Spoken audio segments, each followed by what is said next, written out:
Rugby league has always found a way to go in the papers for the wrong reason, and this weekend has been no exception. Rugby league's legend Greg Inglis and future immortal was racially abused by a fan at Penrith Stadium on the weekend in what was an awful blight on both the game and on its supporters. Now, Will, no one should have to put up with this. No. I was disappointed when I seen Greggy go off with the concussion because he's only been back for 2 weeks. He's been out for, obviously 12 months with his knee reconstruction.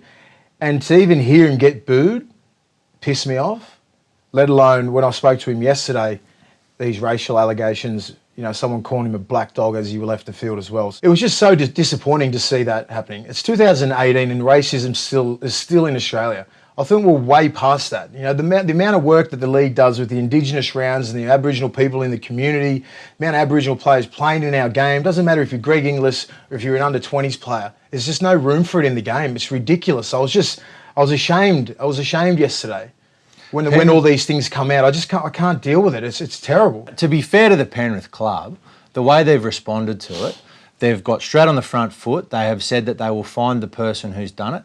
The club can't necessarily be held fully responsible for what has happened so far. No, I think my tweet was pretty much what I'm like. I'm pretty impulsive, and it was like, bang, just hit the club with a find this guy, kick him out of the game.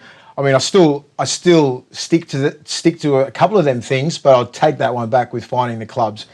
I can't retract the tweet or anything like that, but my bad, Penrith. Penrith is a professional club. It's run by Gus, and he runs a tight ship. It's unfortunate that's happened under his watch and the GM, and they run a very professional program out there. So they'll be so disappointed in what happened out there.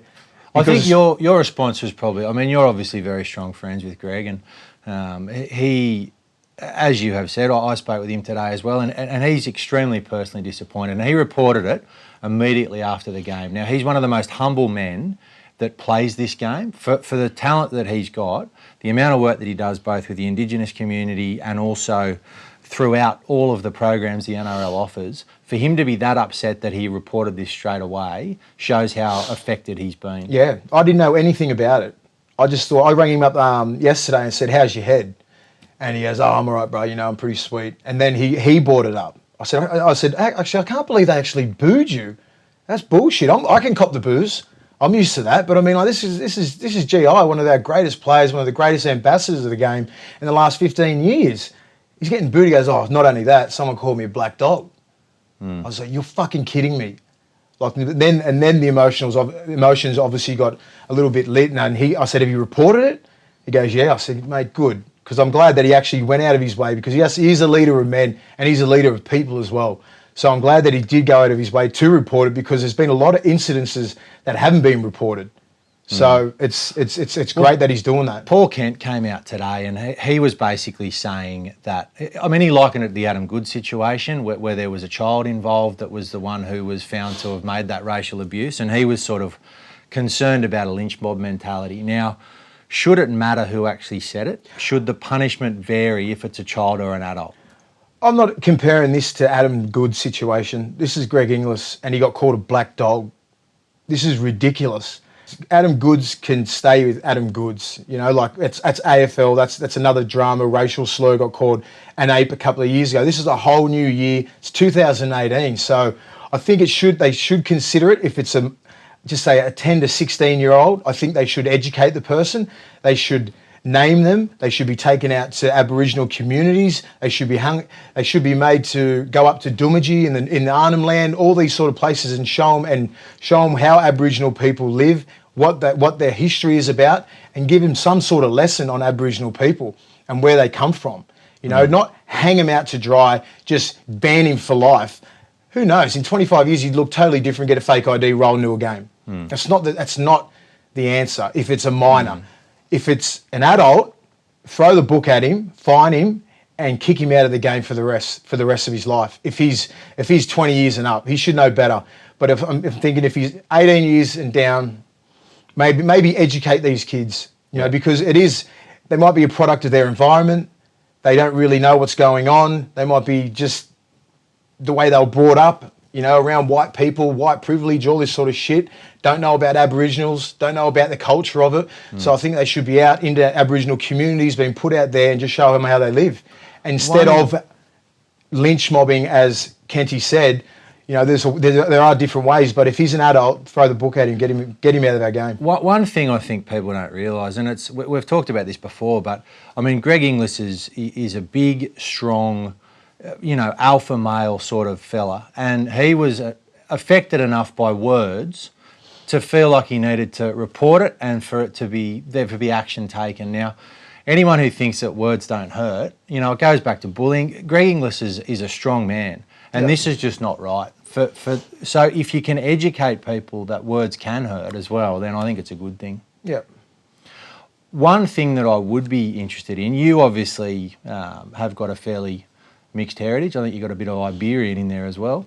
12%. 12%. So were you ever racially abused? I mean, when you were playing, was there ever any events where you were... Yeah, I think it's ironically out at Penrith. Yeah, right. It was, around about 2003, 2004. We're just doing, I think it was after the game or during the game. I might have come off one time and there was, "Hey, Mason, you rapist, black, C-U-N-T." I've got my limits, I won't say that word.